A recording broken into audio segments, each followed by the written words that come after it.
Bom dia, meu nome é Vanessa, sou professora do IFSP Campus Suzano, e esse é o episódio 2 do programa Conversa sobre Aprendizagem, todo mês separando aí um tema relacionado à aprendizagem, e trazemos 2 convidados para conversar com a gente sobre esse tema.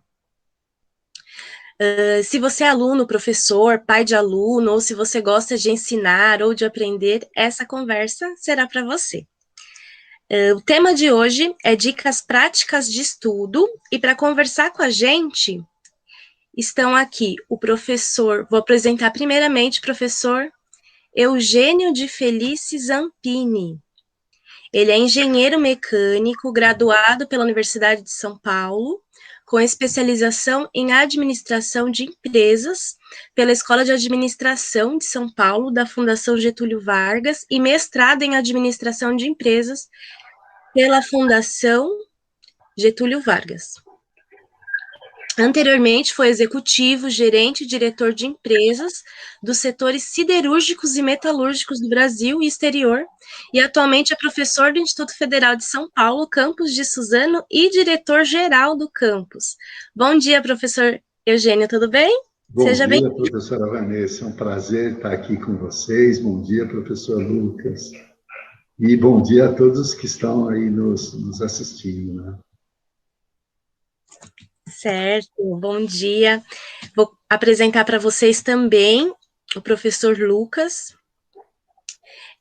Lucas de Almeida Pereira, graduado em História pela Universidade Estadual Paulista Júlio de Mesquita Filho, e doutor em História Social pelo Programa de Pós-Graduação em História da Unesp, Assis, né? Realizou estágio de pós-doutorado na Universidade Federal do ABC, docente da Educação Básica e Superior no IFSP Suzano, e pós-graduação como colaborador na UFABC.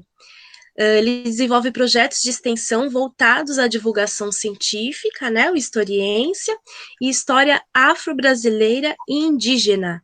Bom dia, professor Lucas, seja bem-vindo também.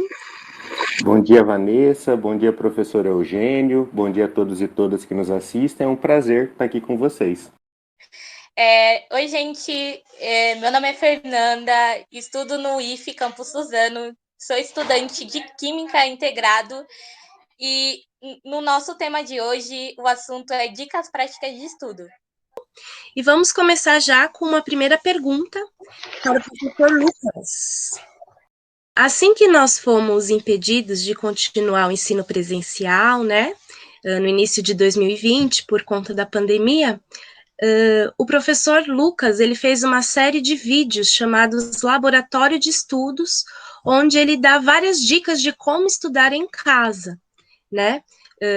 Nós vamos deixar o link desses vídeos aqui na descrição para vocês, vale a pena dar uma olhada, né? E você, professor Lucas, mencionou em um de seus vídeos que com o distanciamento social, alguns desafios surgiram para os alunos, porque eles repentinamente foram cobrados de maior responsabilidade, autonomia com relação aos estudos.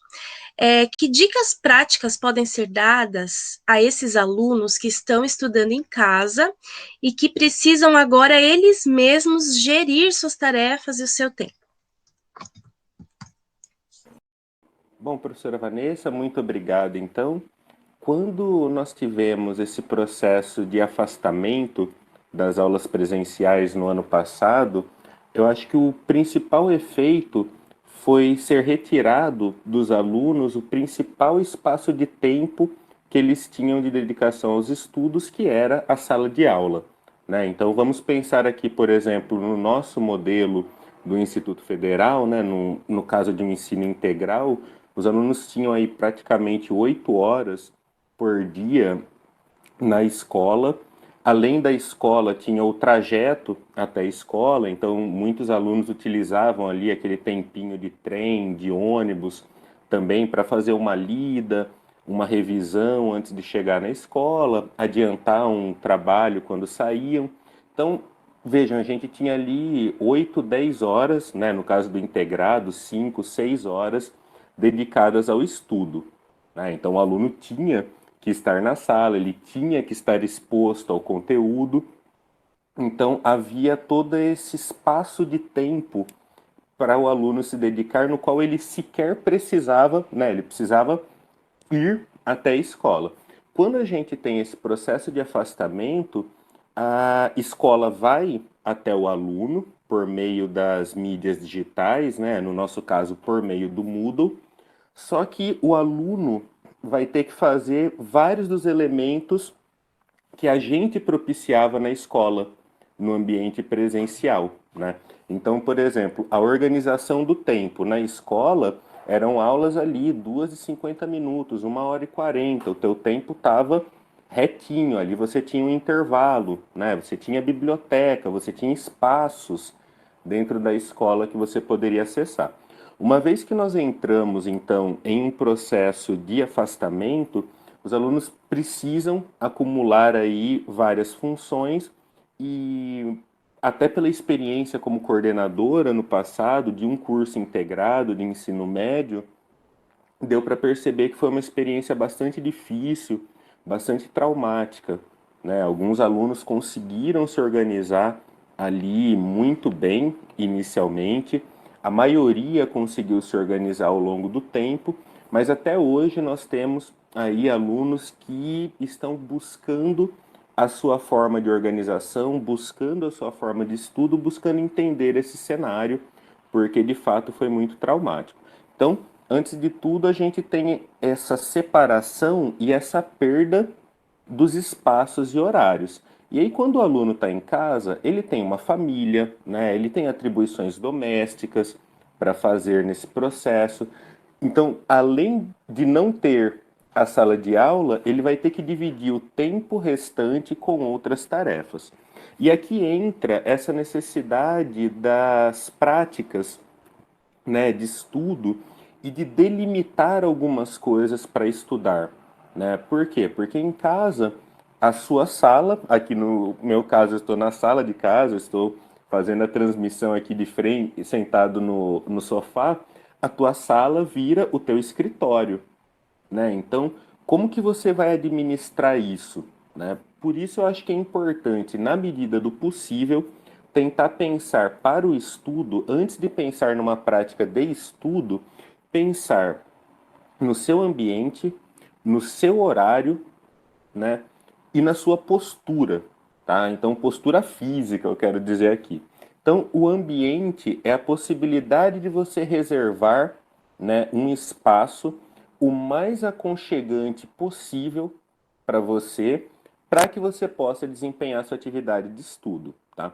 Isso, gente, assim como outras áreas, né, das práticas de estudo, não tem uma regra, né? Então, qual que é o melhor ambiente? É o ambiente que funciona para você, né? Então, tem pessoas, por exemplo, que precisam de um silêncio muito grande quando estão estudando para atingir um nível de concentração.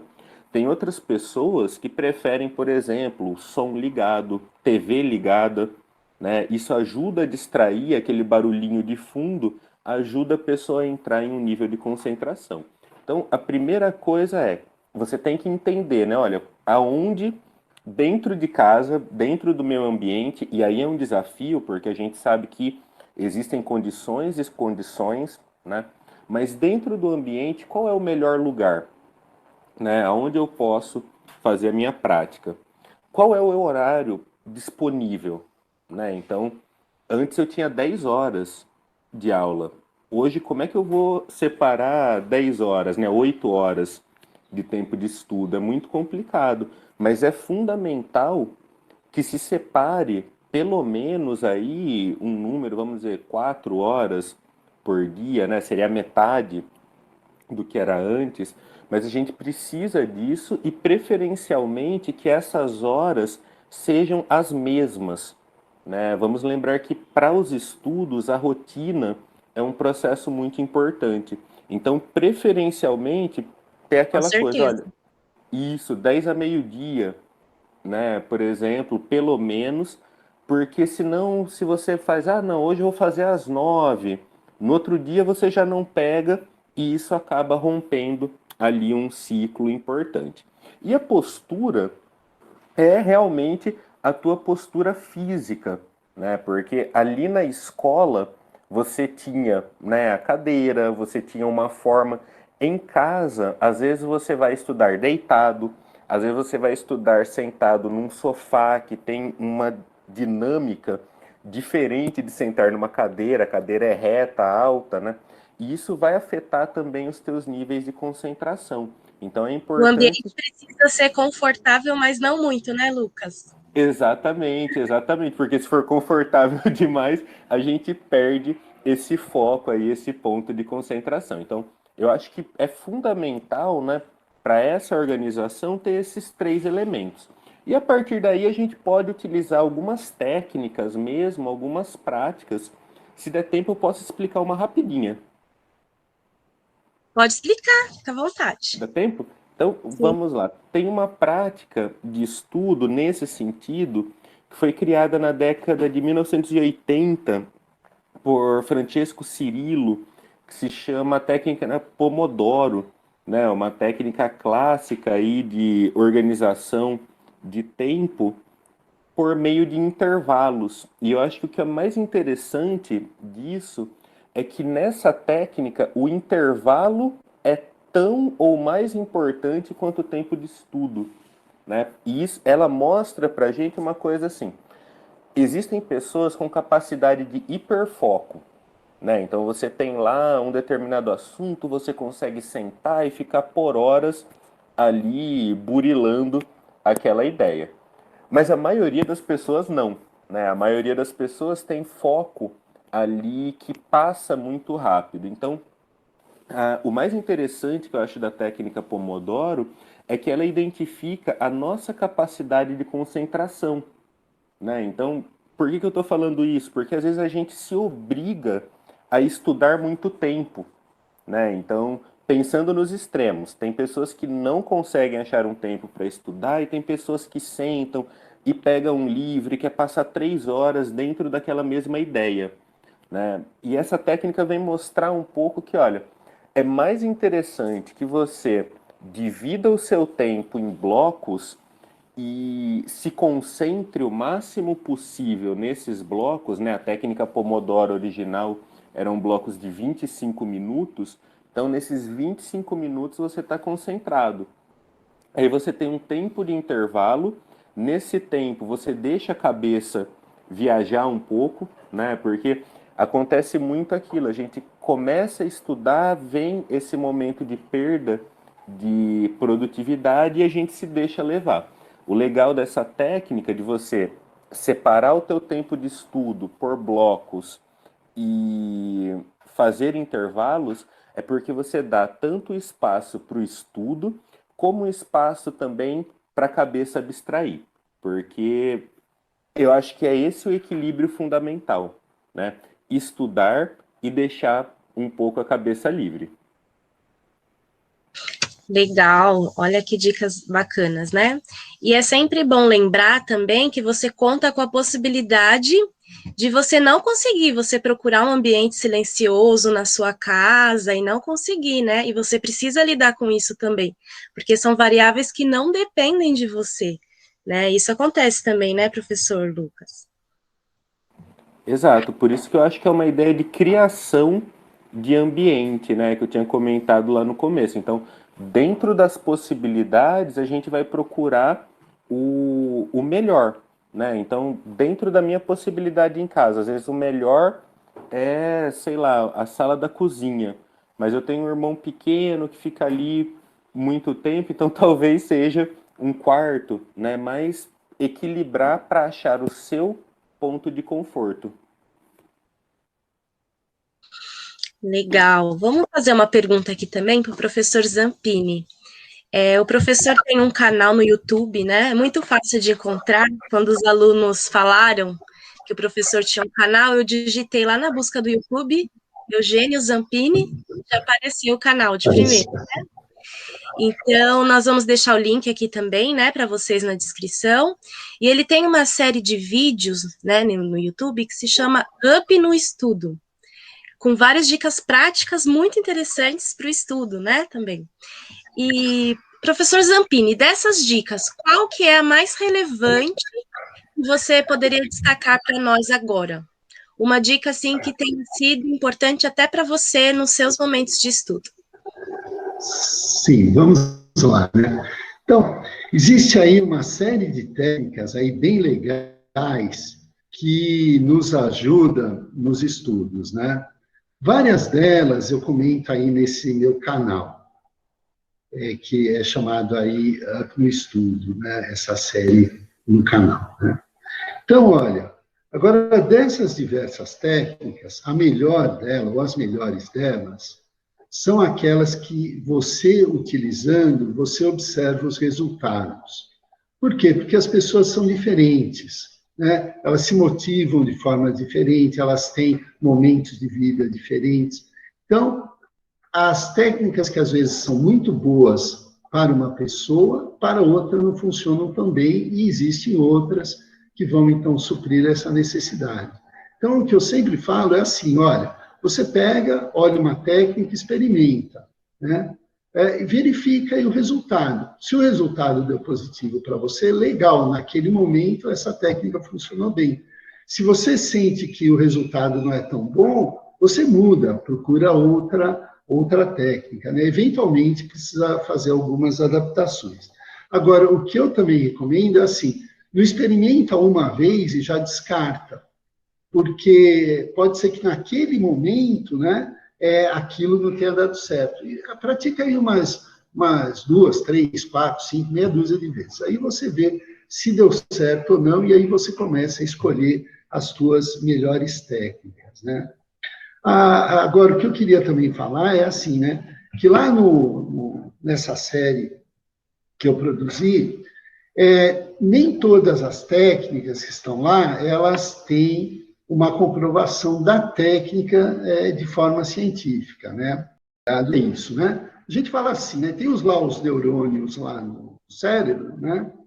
E eles se relacionam como? Se relacionam estabelecendo minúsculas, né, correntes elétricas entre um e outro. Então, dependendo da quantidade de neurônios envolvidos, da quantidade de correntes envolvidas e da direção dessas correntes, esse padrão, esse grupo de neurônios ligados, a gente dá em inglês o nome de chunk. O que é um chunk? Então, um chunk é um padrão de ligações eletromagnéticas entre os neurônios. E o chunk, que significa pedaço em inglês, aquilo lá é a unidade do conhecimento. Então, quando você tem um conceito novo, você vê uma coisa nova, alguns neurônios eles se ligam, formam aquela estrutura de ligação, aquilo lá é uma informação, né, que eu falei que a gente chama de chunk, e aquela informação está ligado àquele conceito, né? É essa a base teórica.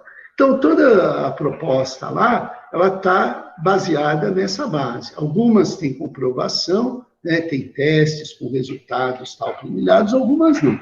Mas a base teórica existe, né? Então, olha,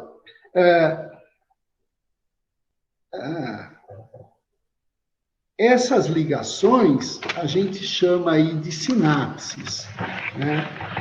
E tem uma coisa interessante, né? Que quando a gente vai falar em estudar, e aí a gente está muito próximo aí à questão da neurociência, que foi apresentado aí no episódio 1. Aliás, o episódio 1 eu convido a todos que não assistiram que assistem. Foi assim maravilhoso. Teve 2 professoras, uma professora eu não conhecia, que é a professora Luzia, né, formada em matemática. Muito legal mesmo. Né, muito bacana, e a professora Raquel Costa, que é uma colega aqui do Instituto, né, uma colega que eu admiro bastante pela dedicação que ela tem aí com os alunos, pela paixão que ela tem em ensinar, né, e não só no nível profissional, mas no nível assim, pessoal mesmo, né, ela se envolve. A mesma coisa aí que eu vejo aí com a professora Vanessa, né, ela também acaba aí se envolvendo, se apaixonando pela história, e o professor Lucas também. Tanto é que se perguntar para qualquer aluno, vocês podem ter certeza que os 3 aí estão no top 10 aí dos professores da vida deles. Vocês podem perguntar que vai dar isso aí. Bom, então... E o professor Eugênio também, né? Hã? E o professor Zampini também. Não sei, mas esses três eu tenho certeza. Eu já fiz a pesquisa. Uma conversa top aqui. Mas da vida, não é assim do instituto, é assim, quais 10 professores que mais aparecem? Vocês aparecem, né? E quando a gente, então, se aproxima da neurociência, né, a gente fala em multidisciplinaridade. O que é essa tal da multidisciplinaridade? É que cada área do conhecimento olha para o funcionamento do cérebro sobre a sua ótica de interesse. Então, lá no episódio 1, a professora Luzia, ela, com a formação matemática, ela dá ênfase às relações lógicas, né, e de casualidade que ocorrem no cérebro. Então, ela propõe algumas ações de ensino, sempre pensando nessa lógica matemática de causa e efeito e os resultados que vão dar. Quando já a gente olha para a professora Raquel, que ela tem uma formação mista, notamos que ela observa as funções cerebrais e a sua estrutura nos aspectos psicossociais, pedagógicos e psicológicos, né? E a relação dessas estruturas com a linguagem em um aspecto mais geral, não só com a linguagem falada, mas com a linguagem corporal, enfim. Então, a gente vê, assim, sobre prismas diferentes, o olhar aí para o cérebro, né? Se você pegar um médico, ele vai olhar as coisas, ele vai ter mais uma visão sobre a anatomia, a fisiologia, as patologias, né? Agora, no meu caso, eu sou engenheiro, né? Então, quando a gente olha aí a questão da neurociência, a questão do cérebro, a gente olha o cérebro como um grande processador de energia, né? E que as informações elas são formadas por essas correntes, esses campos magnéticos que vão ocorrendo no cérebro. Então, essa é a base de conhecimento que a gente usa na engenharia. Isso daí foi muito importante, por exemplo, para o desenvolvimento dos equipamentos de ressonância magnética, né? Que a base da ressonância magnética é essa. Ele vai procurando os campos magnéticos e vai observando o comportamento, né? Isso aí é uma coisa razoavelmente nova, né? Apesar de, lá no começo do século passado, já ter essa relação entre campos magnéticos e o trabalho do cérebro, né? Isso aí foi mais delineado lá na década de 1970, no comecinho da década de 1970, que começou a ter a conceituação do que seria esses equipamentos aí para fazer as leituras desses campos magnéticos, né? E de tal forma que só lá no início dos anos 1980 é que você começou a ter esses equipamentos, aí os tomógrafos e os equipamentos de ressonância, né? Então, assim que o engenheiro vê, e assim que a gente vai tentar explicar aí as melhores técnicas, né? Então, eu queria falar aqui, mencionar uma técnica que ela é pouco convencional, e a utilização dela pode ser aplicada no dia a dia, mas ela tem um benefício muito grande para ocasiões especiais.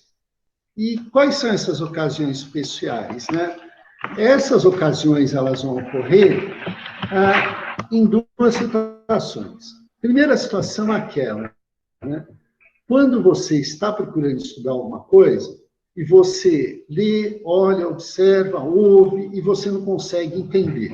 Você pega de novo, vai, volta a ler, né? Você, na verdade, você tem vontade de bater a cabeça na parede para ver se o conhecimento entra, porque não tem jeito, né? Você tenta, olha, lê, tal, e não consegue. Isso daí não consegue pelo seguinte, né? A área de raciocínio a área onde você vai utilizar essas informações, que a gente chama aí de memória de curto prazo, ela fica na região pré-frontal. Então, fica aqui nessa região, aqui na parte do cérebro, né? E ela, então, essa região, ela pega informações dos sentidos, né, da visão, da audição, do paladar e tal, e ela combina essas informações, né, que são aqueles chunks, aqueles padrões elétricos, com outras informações que ocorreram no passado e que ela guardou no cérebro. Mas onde ela guardou? Bom, aí não é mais na região frontal. Aí ele é distribuído pelo resto do cérebro, dependendo do tipo de informação que você está guardando. Se é estímulo visual, auditivo, enfim. Então, ele tem que juntar essas informações para reprocessar, e aí você entende o que está acontecendo, né? Então, quando você não entende algum tema e você fica martelando naquilo do mesmo jeito, você gasta muita energia, né?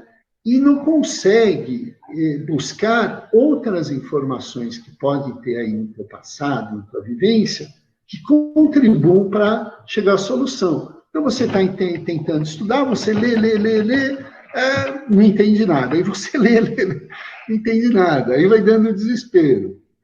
Então, qual que é o jeito quando você está nessa situação muito complexa? Ou então, quando você tem de resolver um problema de forma criativa, que as soluções convencionais não funcionam. Qual que é o jeito de fazer isso? Então, tem uma técnica que é bastante interessante, né?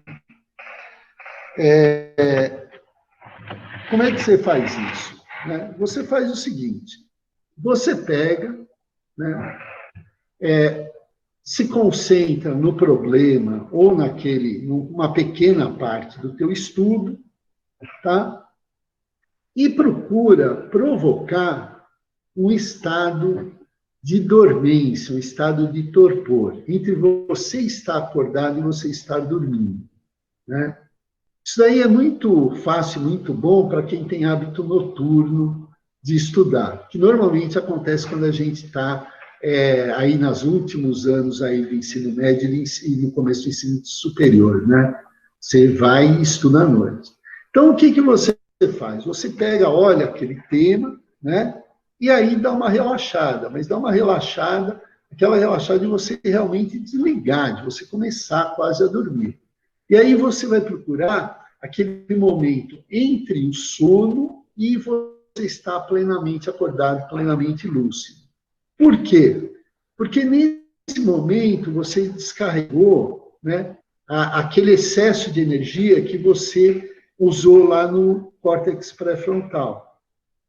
E essa energia que você descarrega vai possibilitar ela ir buscar no cérebro umas associações com aquele tema, mas que talvez não estejam tão diretamente ou tão logicamente ligadas, mas que elas, de certa forma, também trabalharam com aquele tema do teu problema de alguma vez, de alguma forma na tua vida. Então, aquilo lá vai jogando, né? E aí você pode notar, você vai tendo, assim, umas ideias meio esdrúxulas, né? Tem umas coisas que você fala, putz, não tem nada a ver e tal. Mas uma hora, essas coisas começam a se encaixar, né? E na hora que encaixa, você entende aquilo que, quando você estava acordado, você não conseguia entender. Ou você acha uma solução mais criativa. Funciona sempre? Sempre não funciona, mas funciona bem? Funciona, tá? Você pode usar, que funciona, experimentei várias vezes, e esse negócio é bacana, né?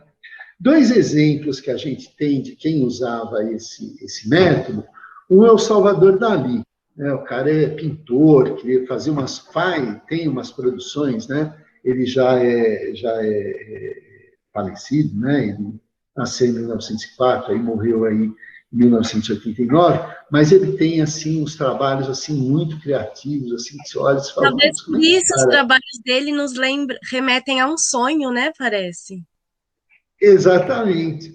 E como é que o cara fazia? Ele fazia assim, né?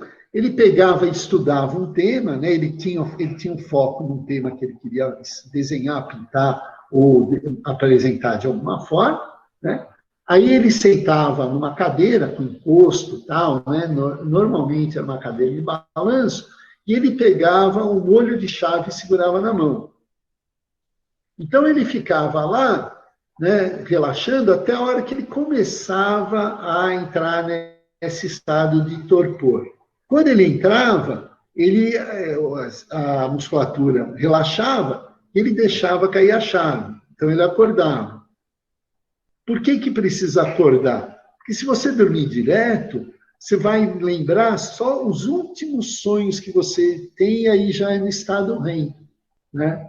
E o que você quer não é isso. Você quer exatamente essa zona cinzenta, né? O Twilight Zone, né? Então, aí ele deixava cair, acordava, aí ele lembrava do que estava pensando e aí ia fazer aí a sua arte, né? A pintura ou algumas coisas bem assim exóticas, né? Que ele produzia. Aí você vai falar, bom, mas isso aí só vale para artes, para coisas assim, mas não é verdade, porque um outro cara que usava isso aí também, e as pessoas usavam de forma intuitiva, né? Depois que veio aí a explicação, aí na hora que a gente olha para o funcionamento do cérebro. Uma outra pessoa que usava isso aí era o Thomas Edison, né? O cara que foi inventor da lâmpada, por resistência, né? Também inventou a bateria, o início aí da filmagem, né? Também foi ele que acabou inventando. Ele também fazia a mesma coisa, só que ele sentava lá numa cadeira e pegava umas esferas de rolamento. Então ele ficava lá, pensava no tema, procurava relaxar até começar a dormir, aí ele soltava as esferas, fazia barulho, ele acordava, né? E aí ele aproveitava a lembrança desse momento aí de tortura. Eu, por exemplo, eu sei que esse meu tempo é de 10 a 15 minutos. Então, o que eu faço? Eu me concentro na história, leio o tema, a parte que está me preocupando, né? Vou lá dar aquela relaxada, começo a dormir, eu ponho lá o celular lá para despertar daqui a 10 minutos. Aí, e quando desperta, eu volto e falo, puxa, o que eu estava pensando, aquelas associações que eu fiz, tem alguma relação mesmo, né? Porque aí a gente vai buscando a mesma coisa que você chega no Google, toca uma palavra qualquer, vai te apresentar um monte de coisa. O que você está fazendo isso é exatamente isso. Você está colocando um tema e deixando o teu cérebro aleatoriamente trazer as associações, e aí é muito mais criativo do que você ficar batendo sempre naquele texto, naquele padrão que você já está organizado, né? E eu utilizei isso daí, quer dizer, em primeiro lugar, porque eu tinha, no ensino médio, tinha lido essa história aí do Salvador Dalí e tal, mas não era uma coisa assim muito estruturada. E a outra, que na época, né, na década de 1970, ainda se estava na Guerra Fria, tal, você via muito uma metodologia que não é muito boa, quer dizer, não, na verdade não rolou, mas que o pessoal usava muito, os militares, tanto os americanos quanto os russos, eles usavam que era aquela história do sleep learning, que é tentar aprender durante o sono, né? O problema é que, como o cara está dormindo, ele passa esse momento de torpor, entra no sono REM, quando ele acorda, aquilo fica muito difuso, né? Então, aí depois o pessoal foi vendo, não é bem dormir exatamente, né? Mas buscar isso daí. Então, eu tinha lido sobre essa história e aconteceu o seguinte, eu tinha uma disciplina de matemática, sim, muito bacana, chamada álgebra linear. A professora está dando risada porque ela sabe o BO que é essa disciplina. Dá para ter uma ideia. E nessa disciplina, você começa a ver vetores, né? Você fala, vetores, bacana, né? E aí começa, bom, então vamos aí no espaço vetorial de R1, né? De uma dimensão. Então você fala, reta, tal. 2 dimensões, o plano, a folha do caderno, 3 dimensões, é o espaço, a sala. Aí começa, R4, R5, RC. aí vira uma loucura. No começo, você consegue assim, não entender absolutamente nada. E aí eu falava, como é que eu consigo estudar esse negócio de análise vetorial, né? Bom, aí é que comecei a usar isso daí. Eu descobri que o meu tempo aí de torpor aí era uns 10 minutos, e aí eu chegava à noite, morava em República, né? Chegava lá no meu quarto, tinha a mesa lá, álgebra linear.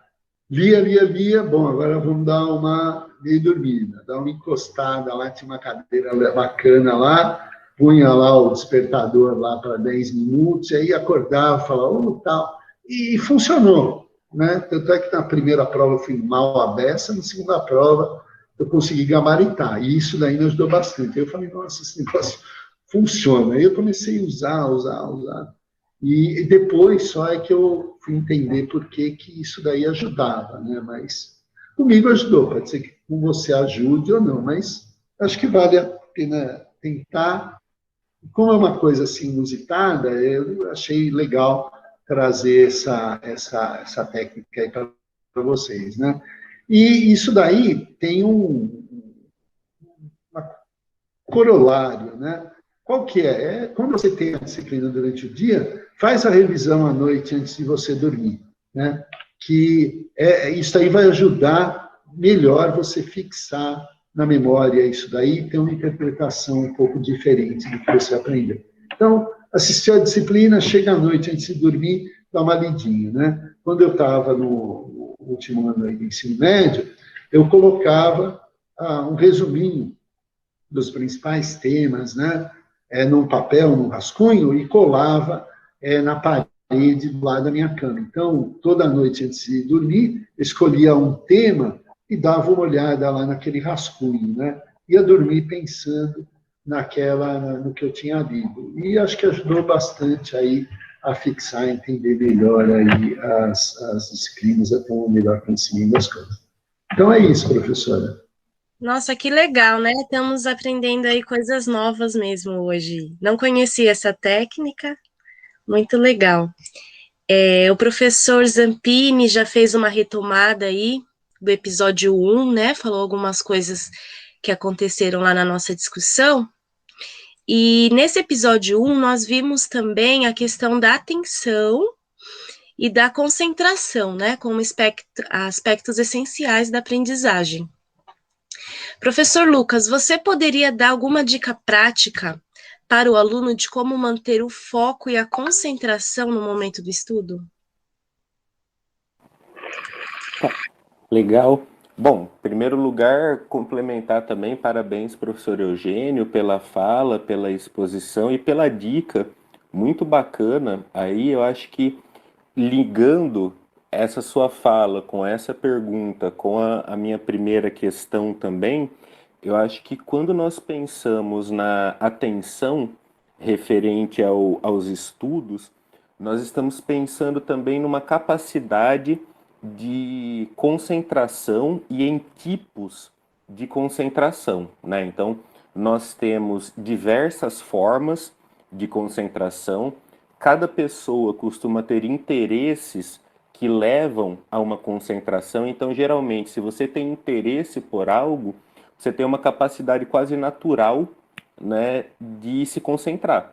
Então, se você gosta de futebol, por exemplo, você é capaz de sentar na frente de uma TV e assistir aquilo por 1h30, 2 horas. Quem não gosta, olha para aquilo e fala, olha, como é que você pode parar e se concentrar, né? Prestar atenção mesmo ali no que está acontecendo.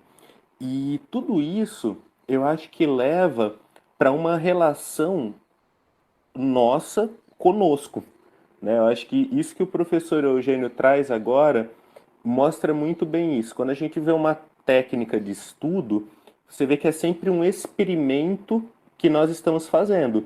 Então, o professor começou lá na época do ensino médio, com algumas técnicas, na época da faculdade, ele aprendeu outras. Em tudo isso, passa por um processo, e é aqui que eu gostaria de chamar a atenção, de autopercepção, né? Então, a atenção vai depender dessa nossa autopercepção. né? Então, do quanto eu percebo as coisas que acontecem ao meu redor. Ainda usando a fala do professor, porque eu achei muito rica para ilustrar, vocês notam. Ele coloca aqui, olha, para pessoas que têm uma capacidade de estudo mais noturna, né? Então aqui a gente já está vendo uma característica. O nosso horário de concentração varia de pessoa para pessoa. O nosso tempo de concentração varia, né? O professor falou também do tempo de torpor, então é algo que ele prestou atenção nele mesmo. Então eu acho que o primeiro ponto fundamental aqui para a gente falar sobre concentração é a atenção, e é prestar atenção em si, né? E prestar atenção em si envolve várias coisas, prestar atenção no nosso pensamento, né? Uma técnica simples, que não chega nem a ser uma técnica, mas é simplesmente observação, né? Então, quando eu estou feliz, num estado feliz, será que é possível você observar a tua felicidade? Então, por que você fica feliz? Né? Da mesma maneira, quando você está triste ou ansioso, será que você consegue se observar? Então, pensar, nossa, por que eu estou ansioso nesse momento? Então, esse cuidado de si, a gente pode colocar, eu acho que é a primeira parte, né? Que é muito importante que as pessoas percebam mais, né? A gente faz isso de uma forma muito automática, mas é importante olhar mais para si e para as nossas práticas. E daí a gente pode pensar em algumas questões mesmo aí, algumas dicas, né? Então, muita gente fala sobre dificuldade de concentração, de foco, de atenção. Um caminho muito interessante para isso é a questão da nossa respiração, né? Pensando aí no que o professor colocou, né, da visão da engenharia do cérebro ali enquanto produtor de diversas informações, a gente poderia colocar aqui na metáfora que a respiração seria ali o nosso guia de velocidade, a marcha que a gente usa para se concentrar, né? Então vamos pensar na marcha do carro. Se você quer ir mais rápido, você precisa estar em quinta. Se você está tirando o carro, você precisa estar em primeira, né? E se você tentar tirar o carro em quinta ou correr em primeira, não vai dar muito certo, né? E a respiração traz esses mesmos elementos, tá? Então percebam, quando nós estamos ansiosos, por exemplo, duas características básicas costumam acontecer com a respiração. Em primeiro lugar, ofegar, né? Então, quanto mais ansioso, quanto mais nervoso, a tendência é que a gente tenha uma respiração mais aqui nessa parte alta. Então, você dá aquela ofegada. Da mesma maneira, quando você está mais tranquilo, né? Você sente que a tua respiração é mais embaixo, ela vem mais aqui na região da barriga, da pança mesmo, né? Estomacal, e você respira com tranquilidade, você sente a barriga indo para frente, né? Quando você respira com tranquilidade, você respira com a parte mais baixa do sistema pulmonar. Então, e isso é prático, né? Vocês podem fazer isso agora, é só pensar. Quando você fala, olha, respira devagar. Você não vai respirar devagar aqui pelo peito, você vai respirar devagar do abdômen para baixo. Então, existem várias técnicas, eu tenho uma ligação muito forte com o yoga, né? E dentro do yoga, a respiração é é um componente fundamental a partir do chamado pranayama, né? Mas eu não vou entrar muito nesse sistema, mas basicamente entende-se a respiração como uma forma de gerar e manter energia. Então, eu posso utilizar a minha respiração para me dar mais energia e eu posso utilizar a minha respiração para me dar mais tranquilidade, né? E aí tem dois exercícios práticos assim, bem leves, iniciais, que a gente pode brincar um pouco com isso e que ajudam ali, né? Não é uma coisa que vai te ajudar se você fizer agora e estudar, mas se você mantiver isso, fizer ao longo de uma semana, você consegue perceber, tá? Então, uma primeira dica de exercício é um exercício para dar mais energia, né? Então, às vezes você está ali num dia frio, está um pouco no desânimo de abrir o Moodle e tal. A gente tem uma prática de tornar, né, o corpo mais alerta, que é inspirar rapidamente, tá?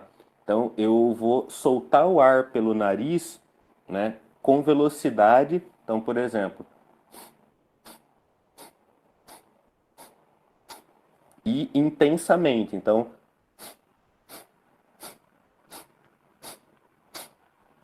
eu faço esse barulhinho até, né? E você nota que a inspiração ela é bem curta.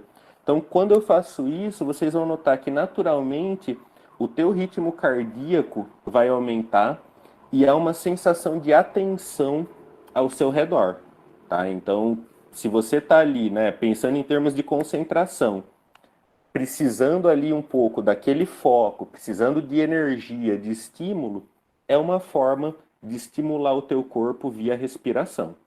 E uma outra é quando a gente está da outra forma, muito ansioso, né? Tem tanta ideia na cabeça que a gente não consegue ali se concentrar.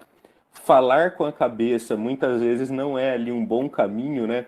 A gente fala consigo mesmo e às vezes acaba perdendo no diálogo, então a respiração ajuda também aí.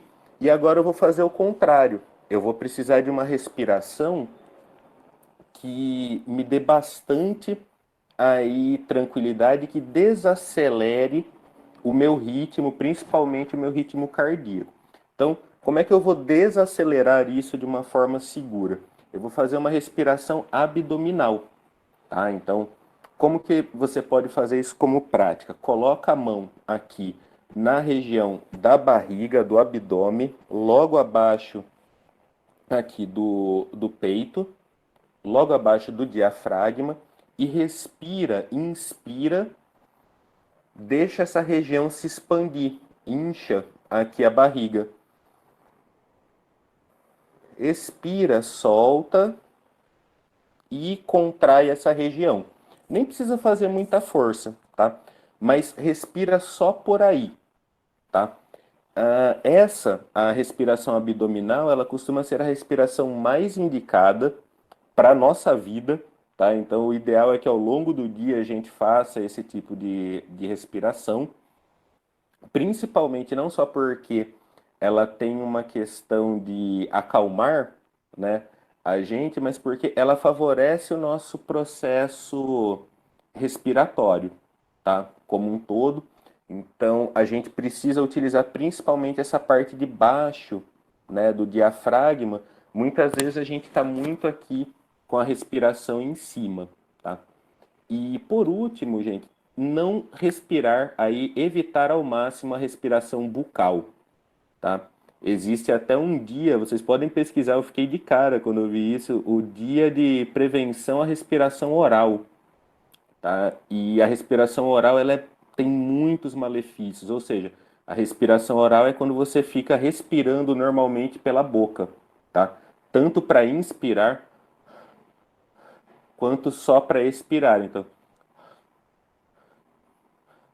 todo tipo, a respiração ela deve ser principalmente nasal, tá? A respiração oral está ligada à ansiedade, ela está ligada a problemas intestinais, a problemas gástricos, tá? A gente coloca ar demais pela via errada. Então, evitar, tá? Uma boa respiração é sempre uma respiração nasal. Então, se eu quero mais energia, eu posso fazer uma respiração um pouco mais forte, mais constante. Se eu quero mais tranquilidade, eu vou fazer uma respiração mais baixa, tá?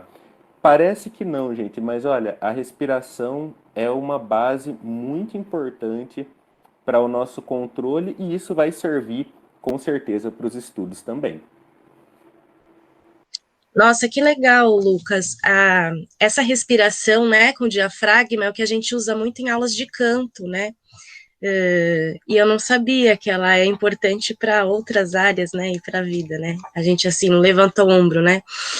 Se levantar o ombro já, já tá errado. Legal. Então, a gente está vendo aqui que a aprendizagem tem a ver com tanta coisa, né? Sono, respiração, coisas que às vezes a gente pode nem imaginar. Ainda nessa linha da atenção, do foco, eu queria perguntar ao professor Zampini. Professor, por que é tão difícil manter a atenção nos estudos? Principalmente quando a gente precisa estudar uma coisa difícil, né? O que a gente não gosta muito, e aí a gente tende a procrastinar. Por que isso acontece, né? E como podemos resolver esse problema? Então, em primeiro lugar, eu queria agradecer ao professor Lucas pela aula, que tem muita coisa aí que eu aprendi aí nessa fala, viu? Desde assim da gente estar estruturando mais a questão aí da introspecção, do autoconhecimento, quanto a questão da respiração, professor. Muito obrigado aí, aprendi bastante. E olha só como é que as coisas elas vão se casando, né? Quando você utiliza, né, esse modelo aí de entender o cérebro como uma combinação de informações, né, dessas informações aí serem esses tais aí dos chunks, essas correntes elétricas, elas vêm de reações químicas, né?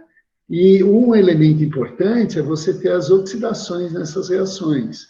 Então, o oxigênio que o professor está falando, exatamente é que vai alimentar o cérebro e vai produzir melhores resultados, ligações químicas mais efetivas que vão garantir essas correntes elétricas, né? Então, tem muito a ver, quer dizer, eu respirando de uma forma correta, eu facilito a criação dessas ligações, né? Tanto na qualidade, quanto quantidade e no tempo, né? Eu consigo fazer essas ligações aí de formas mais rápidas, né? É bastante interessante. Então, de uma certa perspectiva, por que é difícil manter a atenção, né? Porque, conforme eu falei, quando a gente tem está consciente, está procurando raciocinar, a gente usa essa região aí pré-frontal aí do córtex, né? Produzindo correntes elétricas, né? E isso consome muita energia, né? Quando você fala assim, olha, eu estou estudando, estou com a cabeça quente, realmente você está com a cabeça quente, porque está produzindo muitas correntes elétricas, muito campo magnético, né? Então, o que acontece, né? Nós, todos os seres vivos, eles são criados de tal forma a economizar energia, né? A minimizar o gasto de energia. Tanto é que você fala, ó, entre você ficar numa rede, na praia, na sombra, ou você está carregando alguns sacos de cimento, você vai precisar ficar na rede, na praia, na sombra. O teu corpo vai preferir fazer isso, né? Então, a gente procura sempre minimizar o consumo de energia. Então, quando a gente vai estudar, quando é uma coisa prazerosa, o prazer vem também de você já ter um conhecimento prévio das coisas, né? Então, quando você tem esse conhecimento prévio, está fazendo uma coisa prazerosa, o teu consumo de energia é baixo. Você precisa de processar pouco as informações e a tua atenção ela fica mais difusa. Então, você não tem essa quantidade de ligações que você é obrigado a fazer, o consumo de energia é menor, né? Agora, quanto mais difícil, o que é difícil? É eu não ter contato com essa situação antes. Isso é que são as situações. O que é difícil você estudar é aquilo que você não teve ainda a quantidade de contato suficiente para poder entender de uma forma mais tranquila, né? Então, aí você consome muita energia, né? E você, naturalmente, tem a tendência a reduzir esse consumo de energia. Nós somos feitos para reduzir o consumo de energia. Então, você começa a estudar, você começa aquele foco, e aí o próprio teu cérebro vai gerenciando isso daí. Então, você está no foco, aí, de repente, você está pensando lá no game, você está pensando na praia, você vai pensar nos colegas, aí você tem que fazer uma outra energia grande, assim, para não botar atenção nos estudos, porque você procura minimizar a quantidade de energia que você está gastando, né? Às vezes você vai falar assim, nossa, mas você está reduzindo o cérebro, enfim, um processador aí de corrente elétrica, campo eletromagnético, que usa a química para gerar essas correntes, tal. Nossa, de forma simplista. Eu acho que a beleza da vida está justamente nisso, né? É que, se você olhar, são coisas simples, são reações químicas, criação de corrente, né? A maravilha da vida está em como correntes elétricas vão compor, assim, um ser vivo, ou melhor, assim, um ser humano, né? Que ele sorri, ele chora, ele se apaixona, ele tem amor, ele se relaciona, né? Como que de umas correntes elétricas e campos magnéticos você vai criar essa complexidade de sentimentos, de emoções, de ações, de raciocínio, de criações? Essa que é a beleza da vida. E esse ponto, né, de você sair das coisas simples e chegar na complexidade, é que a gente não consegue explicar pela ciência hoje. A gente está, assim, há anos-luz, né? Então, como o Einstein pensava, né, que Deus estava exatamente nisso, de como transformar coisas assim relativamente simples numa complexidade no funcionamento nosso, que é uma maravilha, né? Quer dizer, essa maravilha da vida, né? A pessoa pode acreditar em Deus ou não, mas tem essa relação que está longe assim de explicar, longe de entender como é que de uma coisa a gente chega na outra, né? Então, quer dizer, apesar de às vezes parecer simplista, o funcionamento é simples, mas o resultado fantástico é que a gente não consegue dominar ou entender, né? Então, como eu ia falando, quando você está focando numa coisa que você não entende, você gasta muita energia. De tal forma que você sempre procura fugir disso, que é você perder o foco da atenção. Então, você está assistindo uma aula, passa um tempo, você vai lá para a Nárnia, né? Que é um estado de menor consumo de energia, que você fica mais confortável. Você está lá olhando para o professor, mas o teu cérebro não está mais funcionando. Você está em outro mundo, aí no mundo paralelo, né?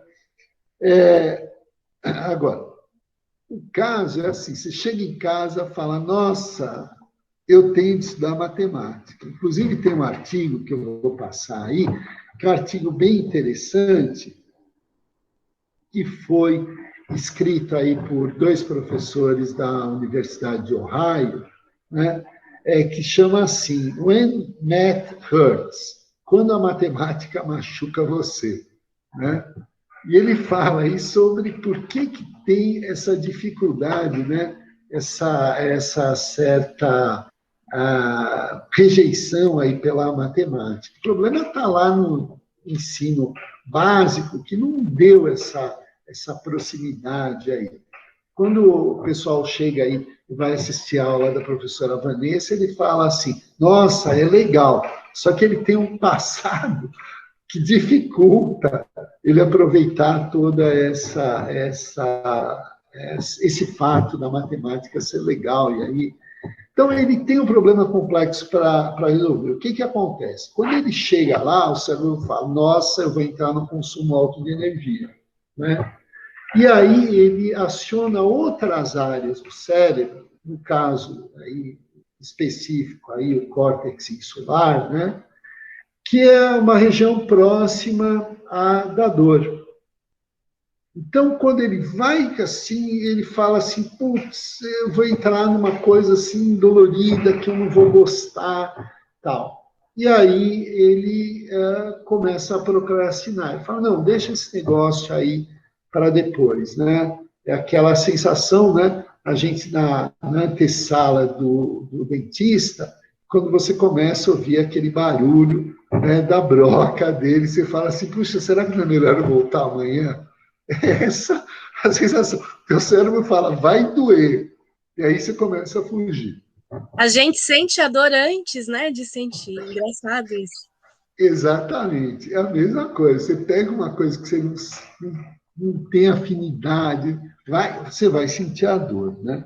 Então, uma das maneiras é, você começar a notar, olha, eu vou dedicar um pouco a isso e eu vou ter uma recompensa depois, né?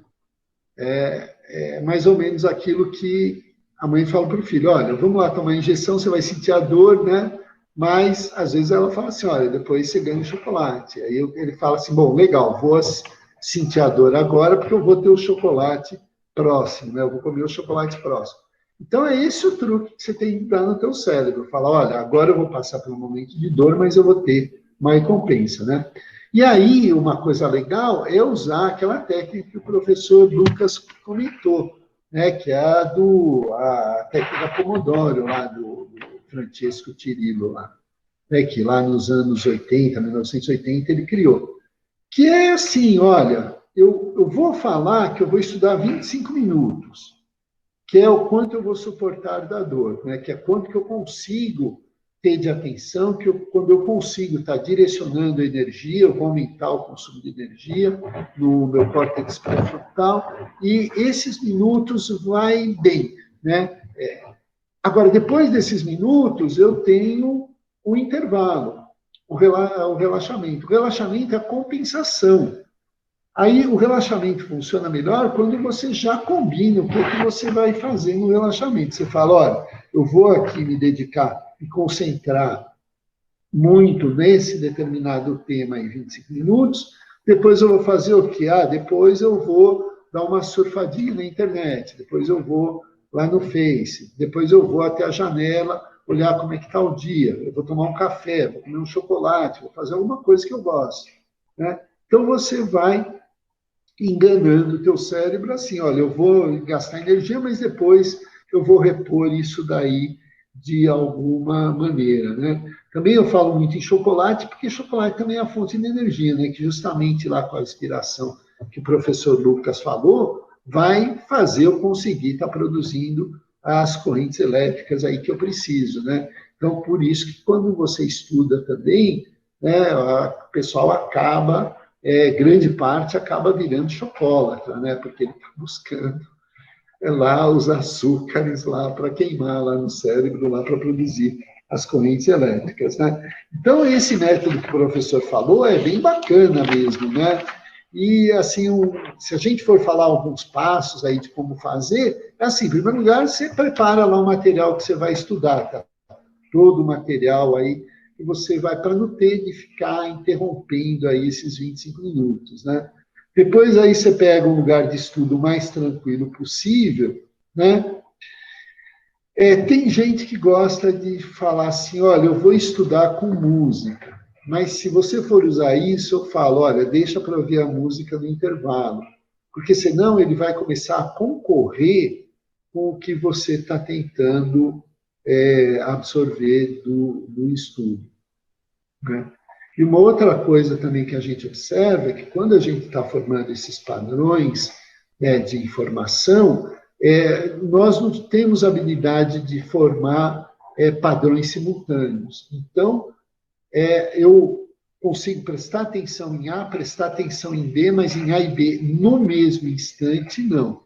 O que acontece é que às vezes é muito rápido, então a gente fala, eu consigo prestar atenção em A mais B, eu consigo...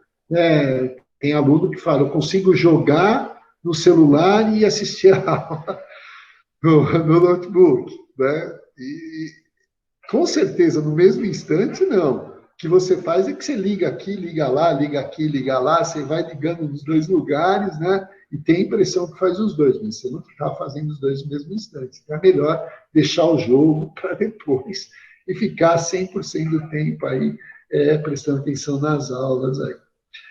Bom, então aí você arruma um ambiente o mais sossegado que der. A gente sabe das dificuldades, inclusive, que o professor Lucas aí levanta lá no canal dele, né, de você estar em casa, conseguir aprender em casa à distância, né? Aí você ajusta lá um timer aí para 25 minutos aí, e começa a estudar com foco, sem interrupção, 25 minutos.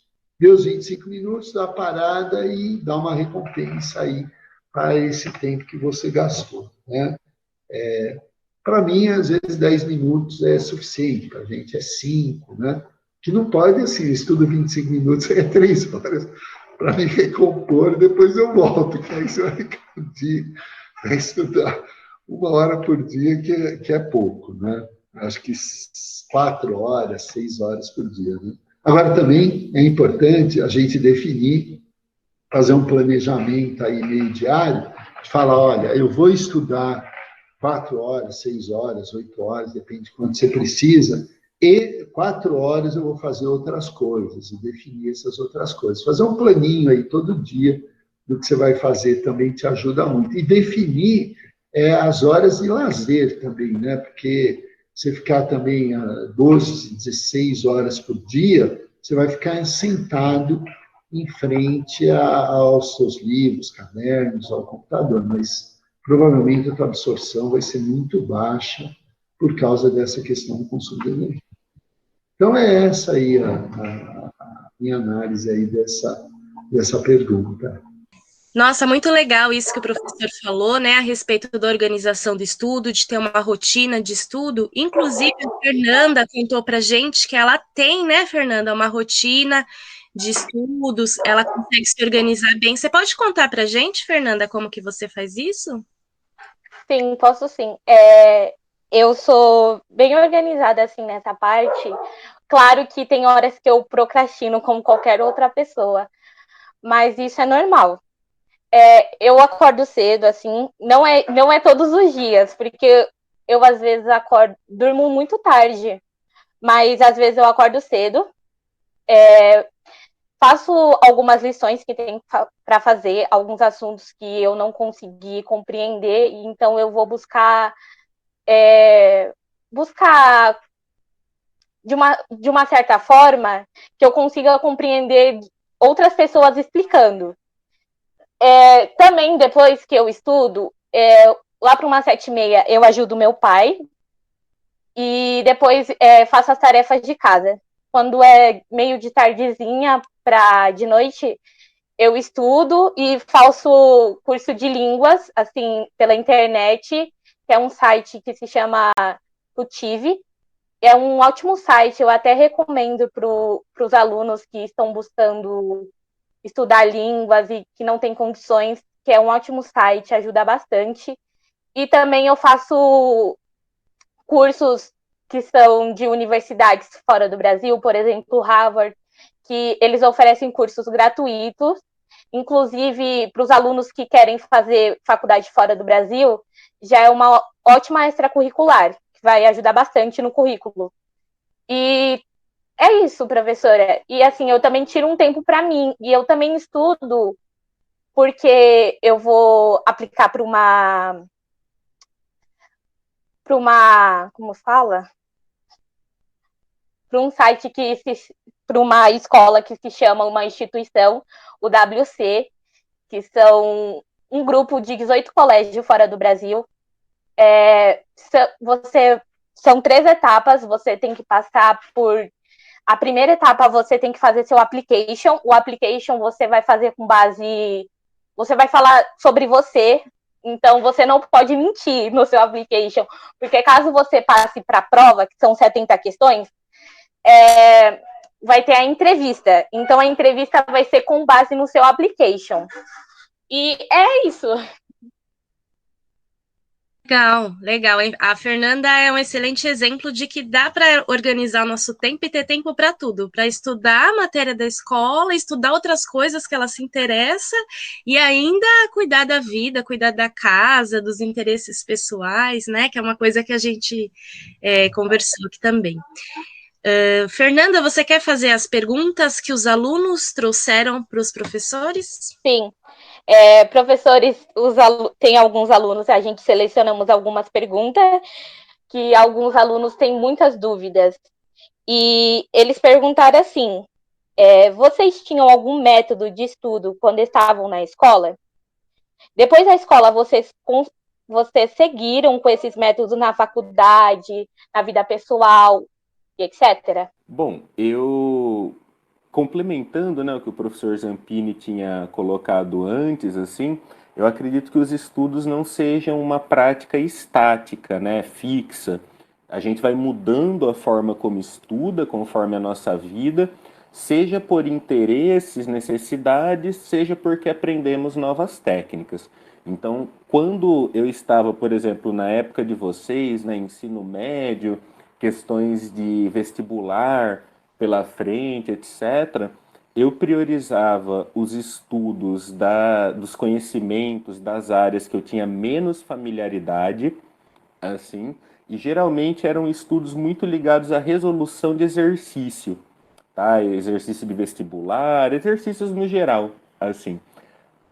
Quando eu entrei na faculdade de História, o tipo de exercício que eu tinha que fazer era muito diferente, porque o tipo de saber, de conhecimento e de habilidade que a faculdade de História exigia era mais narrativo, de contextualização, de leitura muito intensa. Então, eu diria que foi na faculdade que eu aprendi a forma como eu estudo hoje para o tipo de estudo que eu realizo. Então, por exemplo, técnicas que eu aprendi na faculdade, dupla leitura, né? Então, dupla leitura é quando você lê um texto, você tem lá um texto de 25 páginas. Eu lia uma vez inteira esse texto, assim, e depois eu relia, né? Para mim foi muito difícil no começo, eu tinha muita preguiça de reler, mas os efeitos são incríveis, assim, na compreensão de um texto. Às vezes você pega o texto, por exemplo, lê e ficha, né? E aí quando você vai ver o seu fichamento tem uma página, são 5 páginas de fichamento, né? Então, quando você lê e depois relê, você consegue perceber melhor o que realmente é importante ali naquele texto, etc. Então, tudo isso eu fui aprendendo ao longo da minha trajetória. E o que eu acho mais interessante aí é que, como eu falei no começo, eu estudava o que eu achava mais difícil, né? Porque, para mim, a ideia, por exemplo, estudar história, eu nunca entendi muito bem como um estudo da mesma forma, porque era tão prazeroso, assim como ler um livro de literatura, para mim são momentos meus, assim. Então, quando eu estou vendo história, lendo, estudando, vendo um programa, é até estranho, assim, porque eu não considero muito estudo, não sei, é realmente um prazer, né, aprender sobre essa parte que eu trabalho. O estudo, geralmente, eu aplico mais a coisas metódicas, assim, mas eu aprendi a maioria na faculdade, tá?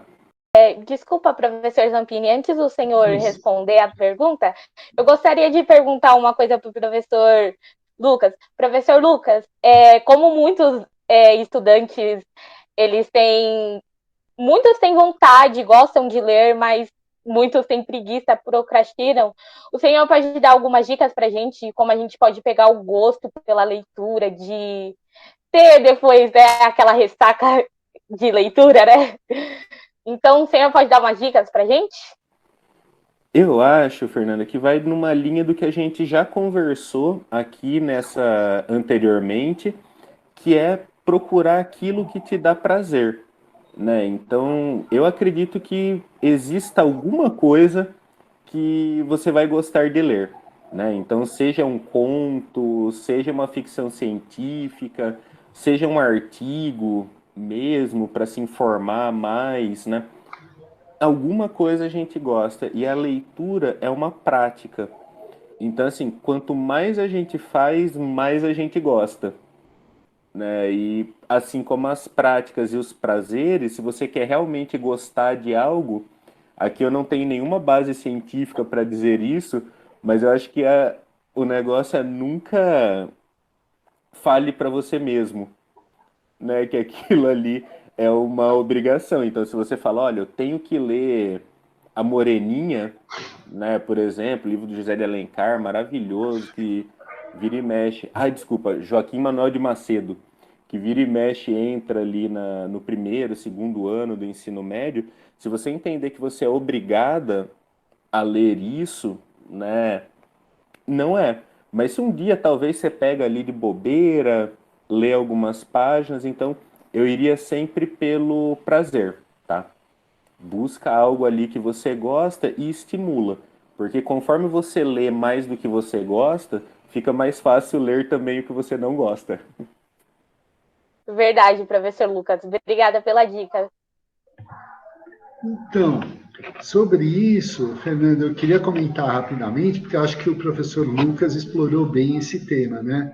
É o seguinte: durante a vida você muda, os seus conhecimentos mudam, as condições mudam e as necessidades do estudo também mudam. Então, é óbvio que a técnica que você vai usar no começo da vida é diferente das diversas fases que você passa depois, né? Só queria enfatizar uma coisa, que é o seguinte: quando você está no começo da tua vida, tal, até no ensino médio e na universidade, o teu estudo basicamente está em adquirir conhecimentos, adquirir conceitos, né? Então você vai adquirir, a aquisição de conceitos é muito alto e tem alguma, vamos dizer assim, algum processo de conexão entre esses conceitos. Mas à medida que você vai envelhecendo, você já vai, né, tendo vários conceitos, que é aquilo que você vai aprendendo. Então, você vai carregando o teu estoque de conceitos, o teu repertório. De tal forma que, ao longo da vida, o teu estudo significa ir diminuindo, né, a aquisição de conceitos novos, você sempre vai adquirir, até o último segundo da tua vida, né? Só que você vai diminuindo a quantidade. Então, você vai diminuindo a aquisição desses conceitos, a necessidade de aquisição, mas você sempre vai adquirindo, né, conceitos novos, e você vai aumentando, estabelecer a conexão, a relação entre conceitos que você já tem. Então, você vai pegar uma pequena quantidade de coisas novas e vai estar associando com aquilo que você já sabe e produzindo conhecimento, que é diferente do momento inicial da vida. Você mais adquire conhecimento do que propriamente ter um repertório para estar fazendo essa composição. É isso basicamente que muda. Agora, durante a minha vida toda, uma coisa que eu usei é planejamento. Você tem que saber, olha, eu estou aqui e quero chegar em algum lugar. Tá, mas eu não vou conseguir pular isso daqui direto. Então, eu vou ter que ter algumas etapas, estabelecer essas etapas, que sejam manuais, depois mensais, depois semanais, depois diárias. Todo dia você fala, olha, para chegar lá no final, eu preciso ter esse estudo hoje, esse estudo a semana, um mês, um ano, enfim. É isso. Tá bom, Fernando? Tá bom, professor. Obrigada pela dica também. Tem outra pergunta também que os alunos mandaram, que foi: vocês contaram com a ajuda de alguém para auxiliá-los ou foram atrás de informações sobre prática de estudo por conta própria? Por favor, professor Zampini. Obrigado. Sempre os professores ajudam, né? Então, na vida inteira, desde muito cedo, sempre os professores dão dicas valiosas, tal. Às vezes a gente nem entende no momento, né? Às vezes o professor te fala uma coisa, você, lá na frente, às vezes passa 1, 2 anos, você fala, puxa vida, o cara, ele estava me falando, se refere a isso, e aí você entende a importância, né? Tem isso. Então, sempre tem essa dica. Agora, também, como né, todos somos curiosos, né, sempre tem o outro lado, da gente ir atrás, procurar, hoje com muita facilidade pela internet, né? Então, acho que tem uma combinação dessas duas coisas. Não sei, o que você acha, professor Lucas? Concordo plenamente, professor. A gente tem várias influências, né, de pessoas que a gente admira. Geralmente, em muitos casos, né, professores e professoras, pensando na questão dos estudos, de a gente querer conversar com essas pessoas, né? Então, muitas vezes a gente se prepara, etc. A gente imita alguns trejeitos e tal. Eu me lembro, uma vez eu até percebi que tinha um professor que eu não tinha muita proximidade na faculdade, mas que foi o professor que eu mais gostei das aulas. E eu percebi, assim, depois que algumas coisas das aulas dele eu trazia para as minhas, né? E nunca tive a oportunidade ainda de falar com ele isso, mas eu trago essa influência. Em grande parte são os nossos interesses, né? Eu destacaria a questão de como os interesses paralelos podem ser importantes para os estudos. Então, por exemplo, você gosta de mangá. Às vezes você vai aprender mais sobre cultura japonesa, aproveita para aprender um pouquinho ali daquela língua. Quer dizer que você vai aprender japonês ou que vai usar japonês um dia? Não, mas quem sabe, né? É um tipo de saber que vai te impulsionar.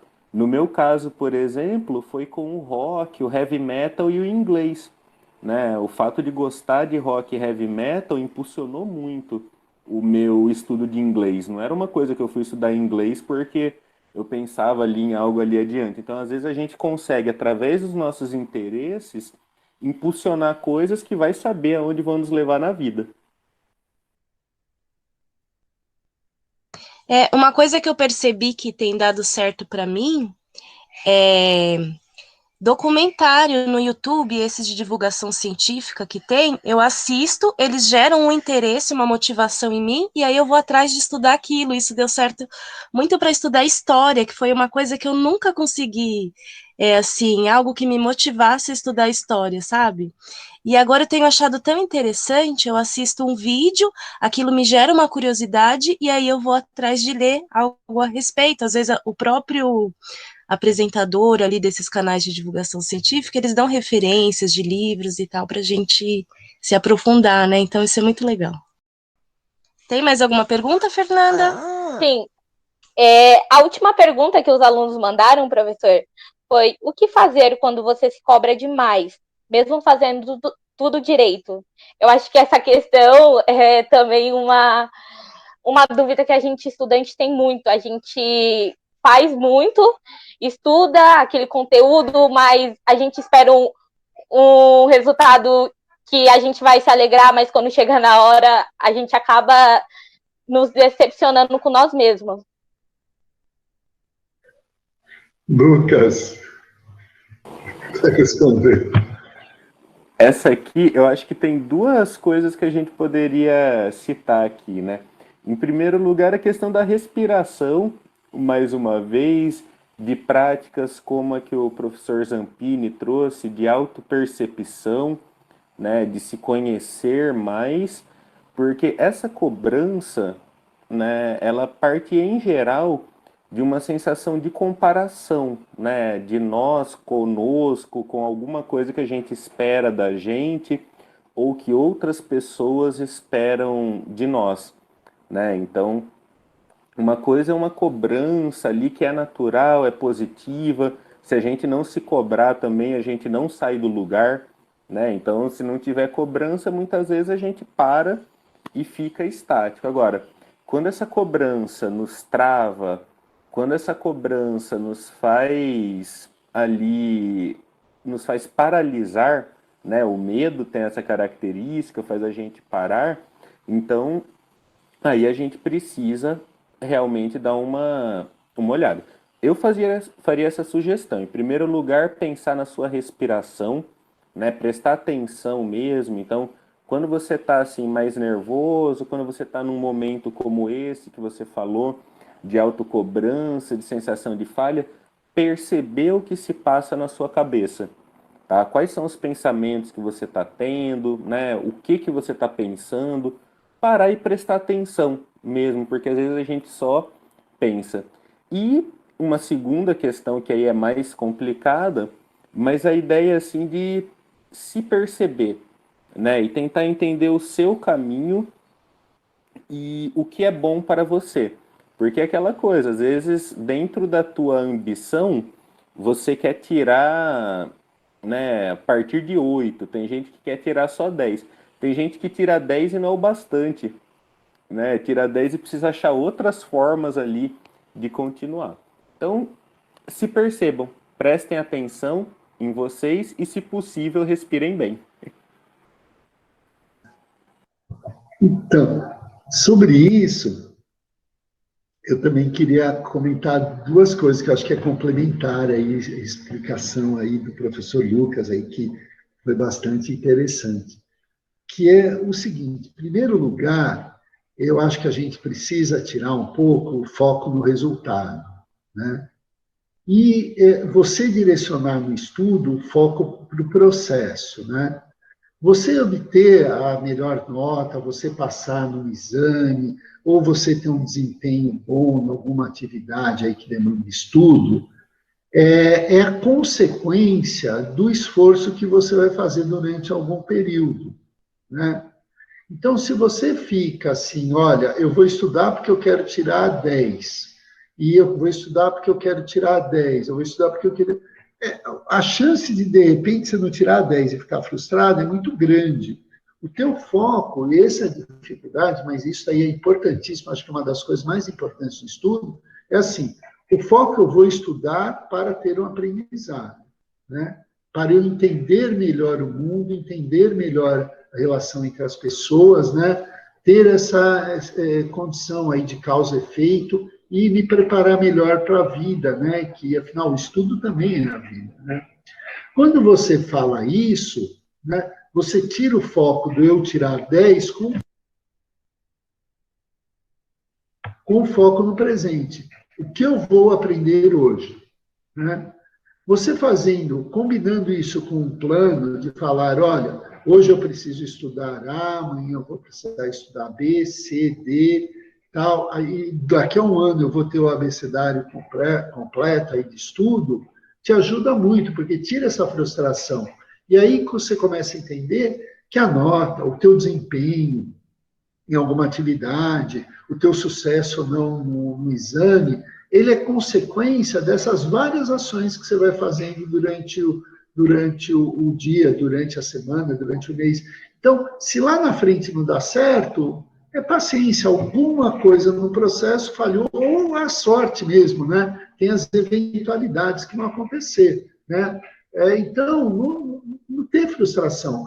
O foco tem que ser no processo. Eu estou aprendendo, estou melhorando, estou subindo um degrauzinho cada dia, e lá no final vai dar certo. Se eu não passar no exame na primeira vez, na segunda vai acontecer. Se eu não tirar 10 agora, no próximo eu vou tirar, né? Mas tirar essa cobrança de resultado. E a gente vive aí no momento aí da sociedade muito voltada para o resultado, né? Parece que a gente passa uma borracha no esforço e o que vale é o que vai estar lá no final da história.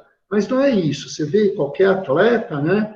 Ele tem um tempo de preparação. Ele vai ganhar a medalha olímpica, mas antes disso ele tem assim alguns anos que ele está longe de chegar naquele tempo que ele vai performar no final, né? E o que importa para ele é o processo. Hoje eu vou correr de uma forma mais veloz do que ontem, amanhã vai ser um pouquinho mais veloz, eu vou nadar mais rápido, e quando chegar daqui a 4 anos, ele vai estar preparado para disputar a medalha olímpica.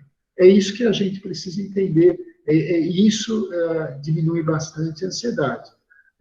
O resultado é consequência das ações e do processo que você está seguindo. Eu acho que é isso, Fernanda. Verdade, professor, o que você falou foi verdade. E, afinal, nota não define quem a gente é, né? O que importa, que nem o senhor falou, o que importa foi o processo e o que a gente aprendeu. O aprendizado que a gente vai levar para a vida, isso é o que importa. E se você não passou no vestibular, você não passou no Enem na primeira vez, você se dedicou, não desista. O que importa é que você aprendeu, que você teve conhecimento e que você vai trazer mais conhecimento para você.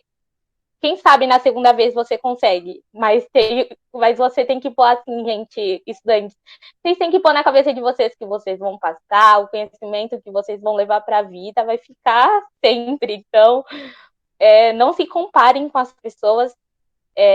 Muitas pessoas são bem diferentes, muitas pessoas aprendem de forma diferente e todos nós temos o nosso processo. Legal. E uma coisa que eu sempre comento com os alunos é que lá no futuro a nota que você tirou não vai fazer diferença. Hoje, com meus 30 e poucos anos de vida, eu não lembro que nota eu tirei no segundo bimestre do primeiro ano do ensino médio na disciplina X. Não lembro. Mas algumas experiências foram marcantes, alguns conhecimentos eu carrego para a vida toda. E é isso que vale a pena, né? E é isso que a gente tem que ter em mente. Eu quero agradecer muito essa nossa conversa, que foi muito legal. Obrigada, né, aos professores que estão presentes, a todos que nos ouviram até aqui. Agradeço à Coordenadoria de Extensão, ao Pasquif, ao Pipoca, pelo apoio, a todas as alunas que fazem parte do projeto, Ana Beatriz, Camille, Fernanda, Letícia, Mariana, Jaine, Nancy, Nicole e Samara. Vamos colocar algumas referências que os professores falaram aqui na descrição do vídeo, né, para quem estiver assistindo pelo YouTube. No mês de agosto nós não vamos realizar a gravação, né, porque nós vamos estar em recesso, mas em setembro a gente vai retomar com mais gravações do Conversas sobre Aprendizagem. Foi realmente um prazer incrível e eu passo a palavra para os professores se despedirem. Professor Lucas. Agradeço muito a Vanessa, a Fernanda, a todos os alunos aqui participantes. Espero que tenha sido um papo muito proveitoso para vocês. E qualquer coisa, vocês podem entrar em contato com a gente. É sempre um prazer bater papo aqui sobre estudos. Obrigado, gente, pela oportunidade. Até a próxima. Olha, eu agradeço a professora Vanessa, me senti assim, muito honrado em ser convidado a participar desse momento, né? Agradeço aí ao professor Lucas, que aprendi bastante aí nessa 1 hora aí de conversa que a gente teve, e o ensinamento aí que eu vou levar aí para o resto da vida. E aí a Fernanda aí pela participação, e também todas aí as alunas aí que estão colaborando, e parabenizar vocês aí, porque eu assisti o episódio 1, ficou muito bacana. Vocês têm um trabalho muito bom aí de edição, de produção, ficou magnífico, e pela iniciativa, né? Levar essa oportunidade aí para os seus colegas aí. Então, muito obrigado aí a todos.